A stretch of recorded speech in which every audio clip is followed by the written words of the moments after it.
Hey everyone, welcome back.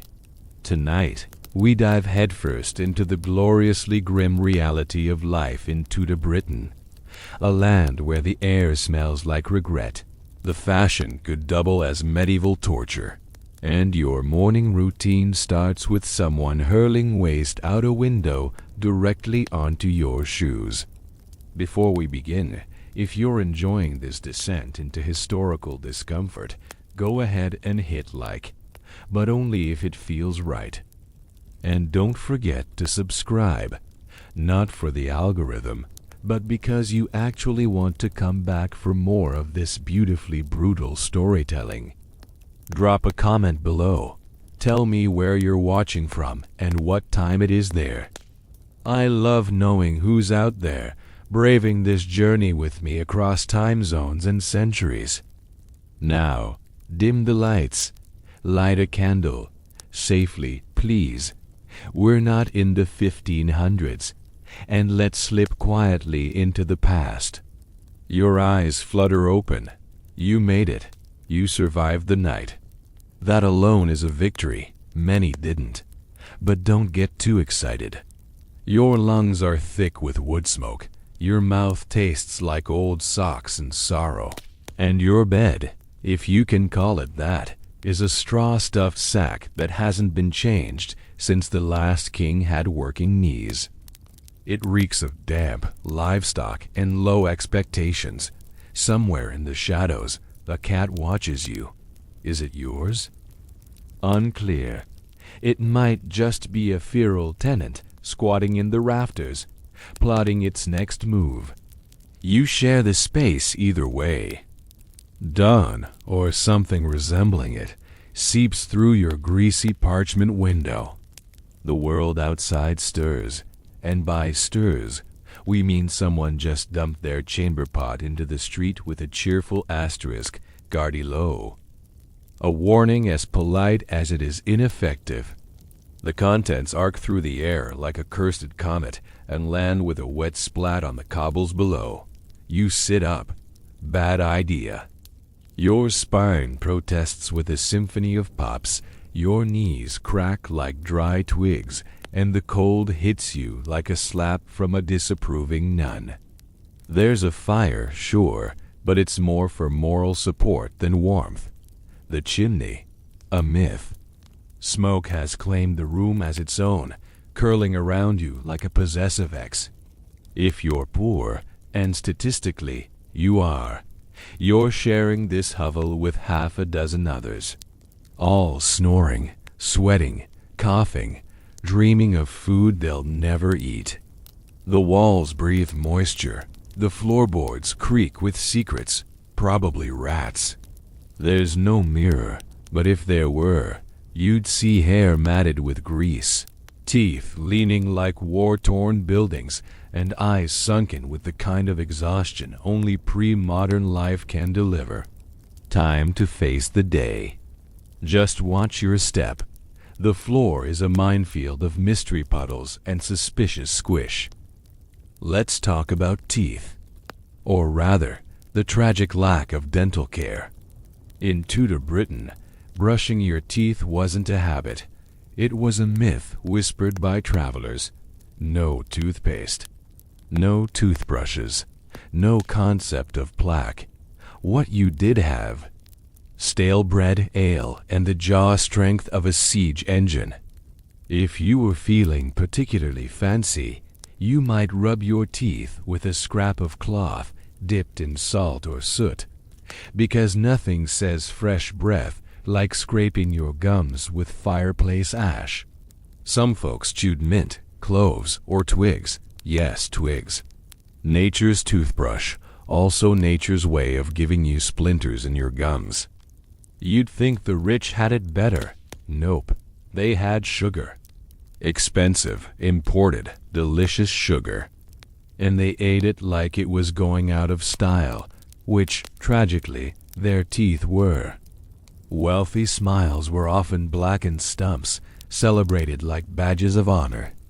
Queen Elizabeth herself had teeth stained dark from sweets, and since she was the trendsetter, people started painting their teeth black on purpose. That's right, rot became a fashion statement. And when a tooth really went bad, say hello to the barber surgeon. Same guy who cuts your hair, bleeds you for fun, and occasionally amputates a limb with the same pair of pliers. He'll yank that tooth out with tools rinsed in yesterday's rain and last week's shame. No anesthetic, no mercy.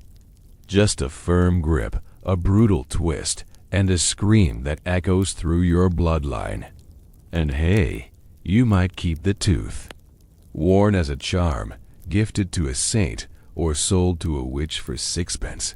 Dentures, not a thing. Lose your teeth, and you're down to mush, milk, and melancholy. Breath fresheners? Forget it. Everyone stinks of onions, ale, and the shared misery of living in a world where hygiene lost the war. Breakfast time, or as they called it, the beige reckoning. Good news? You get something warm. Bad news? It's basically sadness served in a bowl. First, the drink. Ale. Yes, ale. At dawn. Because water? That's basically poison soup. Kids drank ale. Pregnant women drank ale. Monks brewed it in monasteries while judging your soul. Now, the food. Bread. Coarse, gritty, and about as appetizing as cardboard soaked in regret. Peasants got rye or barley. Medieval doctors warned it caused melancholy and gas. Coincidence? Probably not. Butter? Rare. Eggs? Only if the chickens haven't unionized. Bacon? If you're lucky enough to own a pig, and even then, it's 90% fat, 10% meat, and 100% greasy regret. If you're wealthy, congrats. Your breakfast is slightly less beige. Maybe a slice of manchet bread, the Tudor version of artisan sourdough, a wedge of cheese as hard as roofing slate, and an egg boiled so long it's questioning its life choices. Jam? Only if you've got sugar, and sugar costs more than your house. Instead, honey, with a few bee legs included, because purity is overrated. Fruit? Seasonal, suspicious, and usually baked into a pie to avoid humoral imbalance. Because everyone lived in fear of their internal juices rebelling. Eat fast. You've got a full day of back-breaking labor ahead. And your fuel? Bread. Always bread. No toast, no fruit, no joy. Just carbs, ale, and the slow realization that your mouth feels drier than before you started. Now, let's get dressed, or as I like to call it, the Great Suffering. In Tudor fashion, comfort is for peasants, and even they suffer. If you're a man, you get tight hose that double as circulation blockers, a doublet so padded it turns your torso into a wine bottle, and a ruff, a stiff, starched collar that makes turning your head a full-body effort. Ladies? Oh, you're in for it. First, the smock. Then the corset, laced so tight it relocates your organs. Then the farthingale, a hoop skirt that turns your hips into a rotating buffet table. Then the bodice. Then the ruff. Then the headdress, which makes you look like a Gothic cupcake or a woman preparing for a pigeon attack. The goal? Not comfort, not warmth, not practicality. Status. The more your outfit restricts breathing, sitting, or basic movement, the richer you must be, because only the wealthy can afford to be this inconvenient. Clothes were rarely washed. Spot cleaning meant scraping. Perfume was poured like water to mask the scent of sweat, smoke, and existential dread. Buttons? Mostly decorative. Laces? Everywhere. Zippers? Science fiction. Getting dressed took help, and possibly a prayer. Shoes? Wooden solace. Leather that never heard of cushioning. By noon, your feet feel like they've been excommunicated. Time for a walk. You step outside, breathe in. Instant regret. The street isn't paved. It's mud in winter, dust in summer, and year-round a stew of dung, waste, rotting food, and unidentified carcasses. Chamber pots, emptied out windows with a cheerful asterisk, "Gardy low."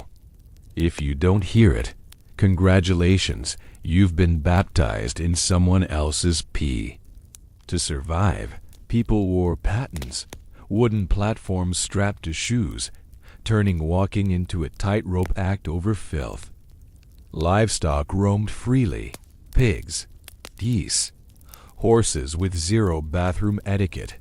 And rain, that turned the streets into rivers of sludge, a slow-moving flood of filth heading straight for the nearest ditch.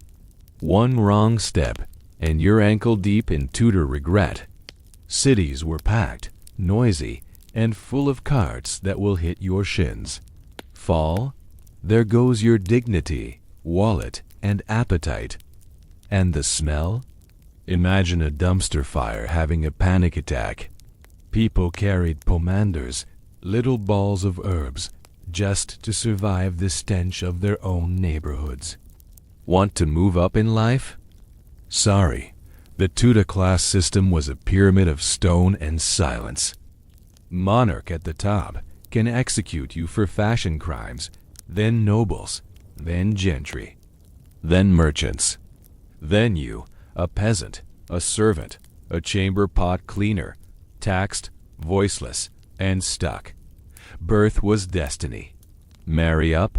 Only if you're stunning by 16th century standards. Pale, plump, and possibly dying of consumption. Education? For the rich. Land? For the richer. Rights? Cute idea. Sumptuary laws dictated what you could wear. Want purple? Only if you own more than one spoon. Ambition? Dangerous. Speak too well, and you're accused of treason. Your job? Work until you die. Work itself was brutal. Farmers, 12-hour days in mud, cold, and livestock byproducts. Blacksmiths, medieval CrossFit with burns. Coopers, barrel making until your spine looks like a question mark. Servants, 24/7 duty, cold leftovers, and constant yelling. Kids worked at 10, chimney sweeps, stable hands, water carriers. Women raised 10 kids, spun wool, cooked, cleaned, and still got blamed for everything. Vacations didn't exist. Weekends not invented. Rest only when you collapse. Sick? Call the doctor if you're rich. They'll balance your humors by bleeding you until you forget you're ill. Barber surgeons did amputations with the same tools they used for shaving. Poor? You get a wise woman, a cousin with herbs, or a guy selling cures from a dented cart. Treatments: garlic in wounds, warm dung on chest, mercury for fun. Dentistry? Pray your tooth falls out first. Pain relief? Ale, also used as antiseptic, surgeon's courage, and anesthesia. Plague doctors wore bird masks stuffed with herbs, looked like evil lawyers, worked about as well. Religion? Not a choice. Kings changed faiths like hats. Henry VIII broke from Rome. Now you're Protestant or dead. Mary, I brought back Catholicism, burned 280 Protestants to prove it. Elizabeth, I compromised, be quiet and survive. Church attendance, mandatory. Priests spied. Pray wrong, heresy trial. Stay silent, still might be accused. Faith was survival, not belief. Plague, back every few years. Fever, buboes, blackened skin, death in days. Rats, fleas, no hygiene. Quarantine meant nailing your door shut and painting a red cross. If you died, someone eventually came. Survive? Great. Next wave's coming. Entertainment? Public executions, family events with snacks. Hangings, beheadings, or the deluxe hanging, drawing, and quartering. Bear baiting, dogs versus, chained bear. Theater? Shakespeare, but with turnips thrown at boring scenes. Chicken fights, pillaring thieves, drunken dancing. Fun meant someone else's suffering. Love? No. Marriage was business. Dowries, land, political moves. Nobles married for power. Peasants for shared fields. Romance? Arranged, supervised, and rarely involved feelings. Sex before marriage? Sinful, so everyone did it. Get caught? Pay a fine or claim you were bewitched. Women? Childbirth roulette. Men? Financial ruin. Divorce? Only if you're a monarch who executes ex-wives. Bathing? Almost never. Tubs stored firewood. Soap? Pig fat and lye. Basically scrubbing with a greasy brick. Queen Elizabeth bathed monthly. You? Lucky to rinse feet in a stream. Water? Suspect. Most drank ale. Even babies got beer porridge. Perfume masked stench. Lice combs were essential. Wigs powdered with starch or bone dust. Crime? Punishment was spectacle. Stocks for petty theft. Get pelted with veggies, rocks, or dead rats. Whipping, branding, tongue removal, hangings. Beheadings for nobles, if the executioner's good. Hanging, drawing, and quartering for traitors. Dismemberment as decor. Pardons? Exile to colonies, like jumping from fire into a freezing, raccoon-filled well. Sleep, not restful. Straw mattresses. Families piled together. No privacy. Beds on ropes. Sleep tight meant tighten the ropes.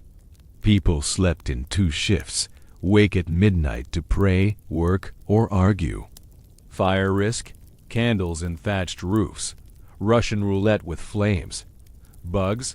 Lice, fleas, bedbugs. Standard issue.